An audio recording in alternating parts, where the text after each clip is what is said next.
This is the Boston Bosses Podcast, the only show where artificial intelligence, emerging tech, and digital disruption meet real-world business. Presented by technologist, author, and no-nonsense navigator of the future, John Binks. It's Tech Talk without the jargon. Now, let's deep dive. Welcome to the Bots and Bosses podcast, presented by John Binks. This is episode 15 and originally aired on August 30, 2025. Today's show is sponsored by Bots and Bosses. This podcast was created by John Binks, along with multiple sources and experts. Okay, let's unpack this. We're diving deep today into something that honestly sounds a bit like science fiction, but it's very real. It's happening right now. We're talking about the federal government's pretty urgent push to secure its digital backbone against a future threat from quantum computers. It's this huge, mostly invisible shift called post-quantum cryptography, or PQC. Yeah, and what's really fascinating, I think, is how proactive this whole thing is. We're not reacting to an attack that's already happened. We know these cryptographically relevant quantum computers, CRQCs, they're coming. They're getting closer to reality. Yeah. And the encryption we use right now, stuff like RSA, it just won't hold up. So this isn't just, an update. It's a fundamental re-architecting of federal cybersecurity, really planning ahead. Right. So our mission today for you listening is to sort of pull back the curtain on what CISA, that's the Cybersecurity and Infrastructure Security Agency, what they're doing.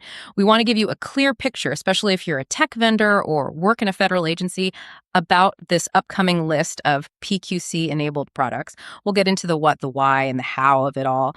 And one thing that really jumps out from the sources is that this isn't just CISA deciding to do this on their own right. This is coming from the top. We're talking White House executive orders driving this whole thing forward. That seems like a pretty big deal. Oh, absolutely. It signals this is a major national security priority. And interestingly, it seems to have bipartisan support. President Joe Biden kicked things off with an executive order back in January. That order called for this product category list specifically by July. Okay, July. But then there was an amendment in June from President Donald Trump, and that shifted the deadline out to December. Okay. So a bit more time, but still this year. Exactly. The pressure's still on. And Gary Jones, he's the Associate Chief of Strategic Technology at CISA, actually said recently they're ahead of schedule. He mentioned at a quantum summit the list will be fully available in December. So they seem confident. Ahead of schedule on something this complex. That's impressive. It is. And, connecting this to the bigger picture, there's a long-term goal too. 2035. That's the target for completing the full migration to PQC across federal agencies. So December is just the start. Okay, 2035 is the marathon finish line, but let's talk about the immediate steps. This term PQC enabled. What does CISA actually mean by that? Is it just any product that slaps quantum safe on the label? Yeah, that's a really important clarification. Quantum safe can be a bit fuzzy, but for CISA, it's very specific. They are looking for products that have actually implemented the new algorithms standardized by NIST, the National Institute of Standards and Technology. Right. These aren't just any old algorithms. They came out of this huge multi-year global competition, really vetted stuff.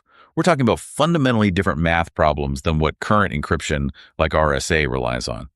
Problems that even future quantum computers shouldn't be able to crack easily. Okay, so it's about specific NIST standards. Which ones are we talking about? Primarily three key federal information processing standards, or FIPS. You'll hear these numbers a lot. There's FIPS 203, that covers algorithms for digital signatures. Think crystals to lithium. It's about proving data is authentic, who sent it, hasn't been messed with. Okay, authenticity. Got it. Then FIPS 204.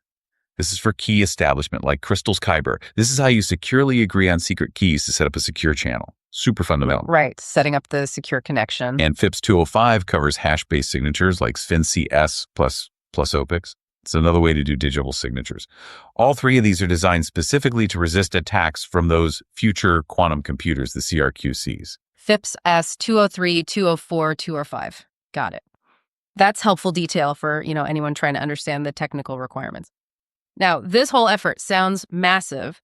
Is CISA trying to cover the entire federal government right out of the gate with this list, or is the scope narrower to start? That's another key point. CISA's focus, at least for this initial product list, is squarely on the federal civilian executive branch, the FCEB. FCEB, okay. So think most civilian government agencies, health, taxes, commerce, that sort of thing. What it does not include is the national security system, the NSS. Okay. So not the intelligence community or the military system. Exactly. Those systems, the NSS, usually fall under different rules, different authorities, often NSA-driven. They definitely have their own PQC plans, likely very advanced, but CISA's specific list targets the FCEB. That makes sense. Focusing on the civilian side first, it's a huge domain in itself. So for a vendor who wants to get their product on this FCEB list, implementing those FIPS algorithms is step one. But what else? Gary Jones mentioned some other kind of real-world criteria, didn't he? He did. He laid out some very practical, almost non-negotiable points. First, he said the product must be generally available. Meaning it has to be ready to go, deployable. It can't be a demo, as he put it. CISA wants solutions they can actually use now, not just promises. Okay, no vaporware. Right. Second, it needs to be ready for multiple vendors. He had that quote, I know everyone says my product, it's the only one. No, this is not Highlander. Okay. So they want options, not monopolies. Exactly. It's about resilience, avoiding single points of failure, fostering a healthy market. Very strategic. And third, probably the trickiest one, interoperable. Yeah. That sounds crucial for the government's complex systems. Totally. The product has to work smoothly with all the other stuff already running in the federal ecosystem, including legacy systems. This signals CISA wants standardization, integration, not just standalone, proprietary boxes. It has to fit into the bigger picture. Interoperability with legacy systems. That sounds like a major headache. I mean, some of that stuff must be ancient, technologically speaking. It absolutely is a challenge. You might have older hardware that just doesn't have the processing power for these new algorithms, or software that wasn't designed for this kind of cryptographic agility. It could mean vendors need to think about hardware upgrades, special modules, maybe even significant system rewrites on the government side. It's not a simple plug-and-play situation. Right, which makes those first 2 points, generally available and multiple vendors, even more critical. They need stuff that's ready and tested. Now, you mentioned Gary Jones gave a preview at that Quantum Summit. He basically told vendors, take notes. So for everyone listening, what kinds of tech are actually going to be in these first categories on CISA's list? Yeah, he gave a pretty detailed rundown, and it covers a huge amount of ground, basically touching almost every part of how the government operates digitally. It really shows how deep this transition needs to go. Okay, let's hear it.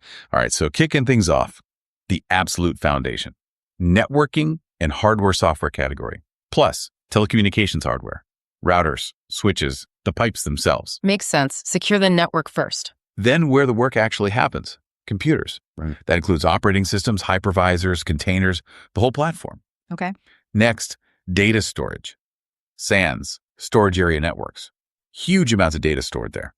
And data management itself, databases, SQL servers. You have to protect the stored information. Critical data, yeah. Reflecting modern infrastructure, the cloud services are explicitly included. A lot of government work is moving to the cloud, so that needs to be quantum resistant too. Right. I can't forget the cloud. Then access and how people work together. Identity tools, think ICAM, identity, credential, and access management, controlling who gets in. And collaboration software, because agencies rely on these tools daily. Identity and collaboration. Got it. And finally, how information is accessed and protected at the edges. Web software like browsers and servers. And endpoint enterprise security. Endpoint security, like what? Things like encryption tools, antivirus software, and CDM continuous diagnostics and mitigation tools, protecting the actual laptops, desktops, servers that users interact with. Wow. Okay, that list. It's incredibly broad. It really hits pretty much every layer of IT, doesn't it? It really does. It shows they're thinking holistically about securing the entire digital estate, from the core infrastructure right out to the user's device. So say a vendor has a product. It fits one of those categories. It uses the right FIPS algorithms. It's generally available, interoperable. How do they actually get it on the CISA list? What's the process? Okay, so the process has a few parts, and it sounds like some details are still being finalized. First, the vendor needs to have made some kind of public announcement about their PQC-enabled product. Visibility matters. Then they will have to submit the product. How exactly they submit it, the mechanism, the portal, the precise timing that's still being worked out. CISA is coordinating with the GSA, General Services Administration, and others on that. Gary Jones mentioned some of those specifics might even be up to the White House to decide after CISA delivers the category list in December. So vendors should stay tuned for the how to submit details. Definitely. Once submitted, CISA reviews the evidence. It's evidence-based. They need proof the FIPS algorithms are properly implemented. And crucially, it's not a one-and-done thing. Maintenance is key. Vendors have to tell CISA about updates. Jones was pretty blunt. If they update and don't notify CISA, the product will probably not be on the list. He stressed this trust factor. So ongoing transparency is essential. Absolutely. It's about building a trusted partnership. And this list is just one part of CISA's bigger PQC strategy.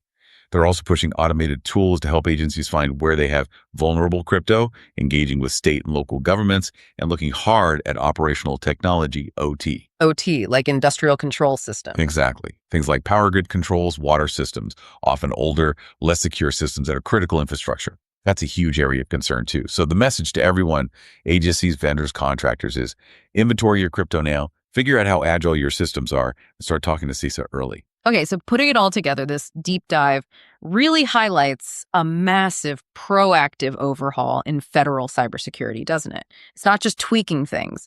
It's fundamentally preparing for a future threat, a quantum threat that demands action now, even before it fully materializes. The government isn't waiting around. That's the core takeaway. Yeah. Federal cybersecurity is shifting gears. It's moving from just defending against current attacks to actively building a future-proof fortress. This December list of product categories is really the first major concrete step in weaving post-quantum security into the fabric of government tech. It sets a standard, really. And it makes you think. If the federal government is taking these kinds of decisive steps now, aiming for 2035, setting these high bars for technology, how does that change how you, listening right now, should think about long-term data security? Whether you're in a large company, a small business, or just managing your own digital life. What vulnerabilities might you have to future threats, and what steps should you maybe start considering now to prepare for that inevitable quantum future? Something to chew on. Today's show was human-inspired and powered with AI assistance. Be sure to visit us, www.botsandbosses.com.